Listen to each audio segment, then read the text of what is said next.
अर्पण के साथ यथासंभव आप धर्मदान भी जो सक्षम है वो करते जाएंगे। इधर को मुंह करके आएंगे तो ज़्यादा अच्छा रहेगा। और उस तरफ से आएंगे इधर को निकल जाएंगे आके।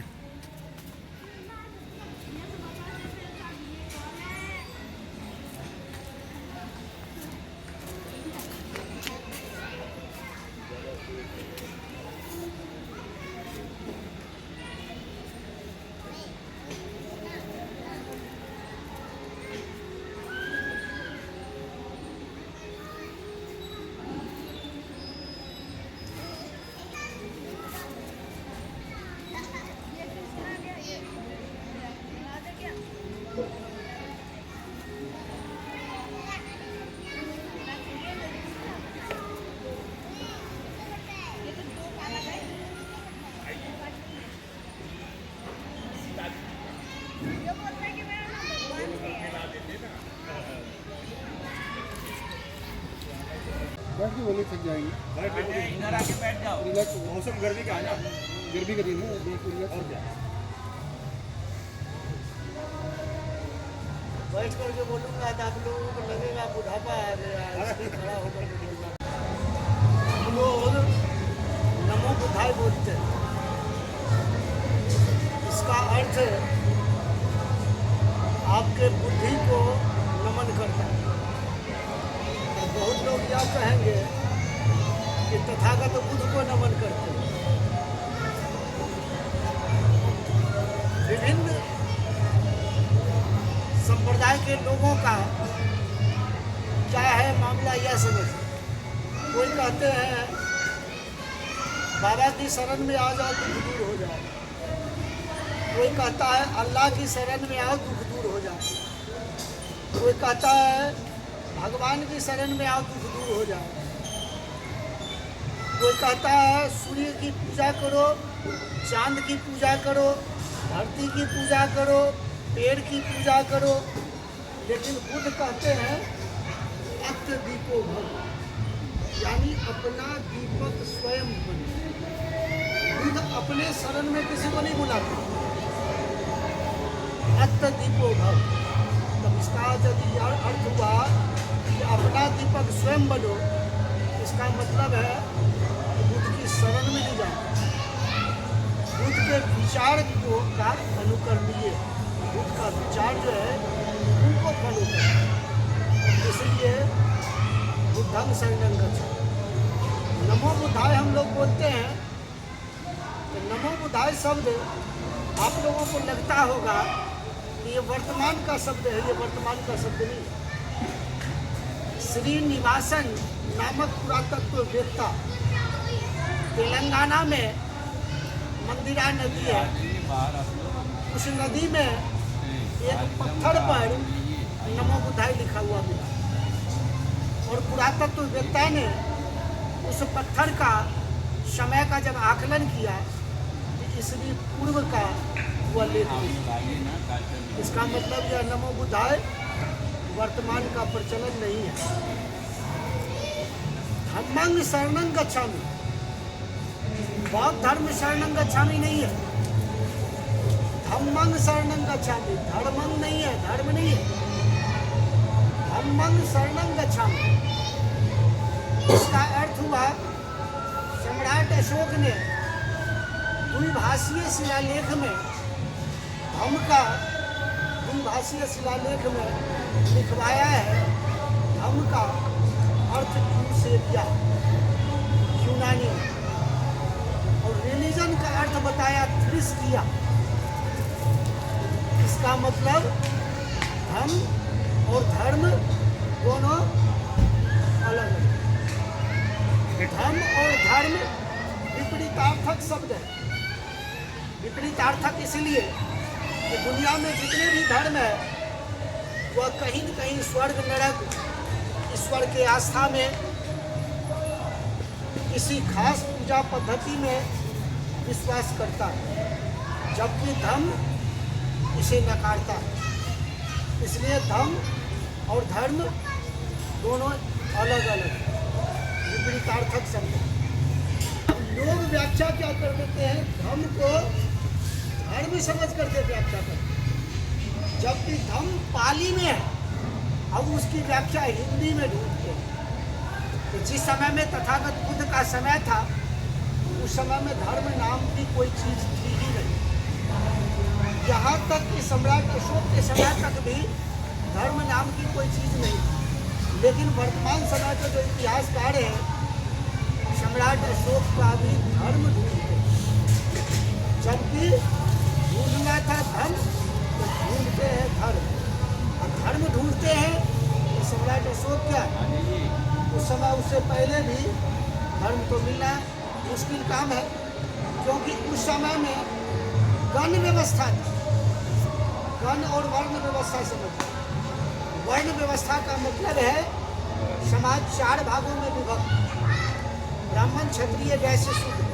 ये 4 व्यवस्था सम्राट अशोक के समय में नहीं था। उस समय में था गण व्यवस्था। गण का मतलब बुद्ध के समय में भी था शाक्य गणराज्य, लिच्छवी गणराज्य, मौर्य गणराज्य और 16 महाजनपद था, जिसकी चर्चा अंगुत्तर निकाय में भी है। तो 16 महाजनपद में बिंदुसार जो थे मगध के राजा थे, यानी वो महाजनपद में आता था। प्रसेनजीत जो थे वो कौशल नरेश थे। और तथागत बुद्ध का जो महापरिनिर्वाण हुआ, वहाँ का उत्तरी मल 2 भाग में था, उत्तरी मल और दक्षिणी मल। उत्तरी मल की राजधानी कुशीनगर और दक्षिणी मल की राजधानी थी पावापुर। उस समय में जाति व्यवस्था नहीं था। और जितने भी राजा थे, उस राजा को जब आप देखेंगे, बुद्ध के पिताजी का नाम शुक्लोधर, चाचा का नाम शुक्लोधर, अमितोधर, राजा प्रसेनजीत, उससे बड़ा बिंबिसार। हर्यक वंश में जितने भी राजा थे, बिंबिसार, अजातशत्रु, उदयन, अनिरुद्ध, मुंड, नागदासक, फिर आगे महासेन, महापद्मानंद, धनानंद, चंद्रगुप्त, बिंदुसार, अशोक, वृत्रथ तक, फिर गोपाल, धनपाल, विग्रहपाल, अनंतपाल, कनिष्क राजा है, हर्षवर्धन राजा है। ये सारे राजा जो है बुद्ध के अनुयायी थे। बौद्ध धर्म नहीं कह रहा हूँ, बुद्ध का धम्म को मानते थे। अब धम्म यानी बुद्ध के सिद्धांत को मानते थे। कम बोलिए। तो बुद्ध का सिद्धांत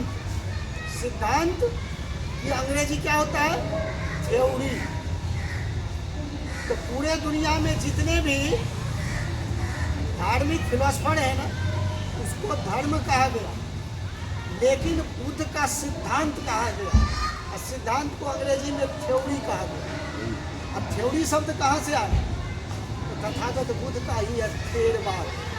थेर से थ्योरी बना। और इसके धम्म को जो प्रचारक होते हैं, उसको थेरा, थेरी, महाथेरा, महाथेरी, फिर महास्थावीर, वो थेर से बना। और उसी थेर से मैथमेटिक्स में थ्योरम बना। अब उस समय में भी जो पद्धति थी, जैसे किसी को बीमारी पकड़ा, उस बीमारी को बिना चीर फाड़ से जो इलाज करता था, आज भी उसको सुनते होंगे थेरेपी। बायोलॉजी में थेरेपी है, और जो थेरेपी करता है उसको बोलते हैं थेरेपिस्ट। अशोक सिकंदर जहाँ का था, वहाँ पर सम्राट अशोक ने दवाइयाँ बंटवाई थी। और जो वो लोग वहाँ पर थे, वो थे थेरेपिस्ट। तो थेरेपिस्ट उस इलाज करते थे बिना चीर फाड़ का, अर्थात विपश्यना पद्धति से लोगों को इलाज करना। उस पद्धति के द्वारा उसको थेरेपी कहा गया। तो तथागत बुद्ध की ही देर से थ्योरी, थ्योरम, थेरेपी, थेरेपिस्ट, ये सभी का प्रचलन में आया। तो तथागत बुद्ध के थ्योरी बोलते हैं, सिद्धांत। इसीलिए पूरे दुनिया के यूनिवर्सिटी में तथागत बुद्ध की थ्योरी पढ़ाई जाती है। आज भी तथागत बुद्ध के सिद्धांत पर लोग पीएचडी करते हैं। भारत में ही नहीं, भारत के बाहर भी दुनिया के देशों में। चाइना में नालंदा विश्वविद्यालय बना है, उस विश्वविद्यालय में तथागत बुद्ध के थ्योरी को पढ़ाया जाता है। उसके बाद पाली भाषा की पढ़ाई जाती है, चाइनीज भाषा की पढ़ाई जाती है। दुनिया के विभिन्न यूनिवर्सिटी में तथागत बुद्ध के सिद्धांत को पढ़ाता है और उस पर लोग PhD करते हैं आज भी। इसलिए इनके सिद्धांत को कहा जाता है, इनको धर्म से नहीं जोड़ा जाता। लेकिन लोग क्या कह देता है, जबकि हम लोग भी जो पढ़े किए हैं अभी, क्या कहें, धम्मं शरणं गच्छामि। बौद्ध धर्म शरणं गच्छामि नहीं कह रहे, धम्मं शरणं गच्छामि।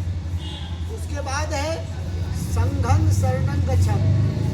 पूरे दुनिया को संघ का थॉट देने वाले महापुरुष का नाम है तथागत बुद्ध।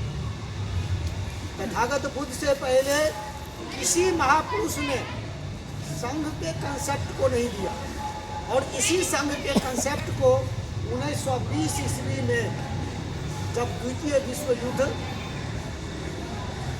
प्रथम विश्व युद्ध 14 से 19 में समाप्त हुआ, तब राष्ट्र संघ का उदय हुआ।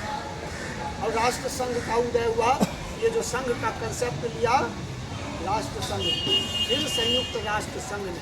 तो संघ का कंसेप्ट दुनिया के किसी भी धार्मिक किताबों में संघ का कंसेप्ट नहीं, तथागत बुद्ध का ही कंसेप्ट है। लाइब्रेरी शब्द जो जान रहे हैं आज भी, ये लाइब्रेरी शब्द कहाँ से आया? सम्राट अशोक ने यूनान में एक शिलालेख पर लिपि, जिसको स्क्रिप्ट बोलते हैं, लिपि को लिबी लिखवाया, LIBI लिबी। लिबी को जिस पत्थर पर लिखवाया उसको कहा लीबर, क्योंकि उस समय में कागज नहीं था। तो कागज नहीं था तो जिस पत्थर पर लिखवाया उसको लीबर कहा, और लिपि को लिबी बोला। लिबी और लीबर, अब सब जरा सा सोचिए, लिबी उसके बाद लीबर, तभी ना लीबर कहीं रखा जाए। तो जहाँ पर किताब का समय जब आ गया, तो जहाँ पर लीबर रखा गया उसको लाइब्रेरी कहा। तो लाइब्रेरी की खोज लीबी, लीबर और लाइब्रेरी से की। इसलिए तथागत बुद्ध की भी यह खोज है। बॉटनी और जूलॉजी कहते हैं। अब बॉटनी शब्द को समझिए, इसका भी खोज कैसे किया गया।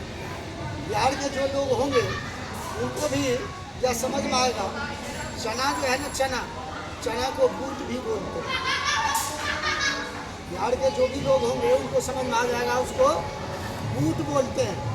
फिर जड़ी बूटी बोलते हैं, पौधा जो है जड़ी बूटी, उसको जड़ी बूटी बोलते हैं। खुरपी में लकड़ी का बेंट लगाते हैं, कुदाली में लकड़ी का बेंट लगाते हैं। ये शब्दों की यात्रा समझिए। फिर वट वृक्ष है, वट वृक्ष बोल दिए। अब बहुत सारे पेड़ पौधे जहाँ पर रहे उसको क्या बोले, वाटिका बोलते हैं। ये शब्दों का यात्रा समझिए। तो बहुत सारे पेड़ पौधे जहाँ पर रहेंगे उसको वाटिका बोलेंगे। और उस समय में अध्ययन हो नहीं रहा था, ये सारे पेड़ पौधे का जिसमें अध्ययन हुआ उसको क्या कहते हैं, बॉटनी कहते हैं। ये शब्दों की यात्रा है। इस शब्दों का यात्रा समझना जरूरी है। अब पूरे दुनिया में कार्य और कारण का सिद्धांत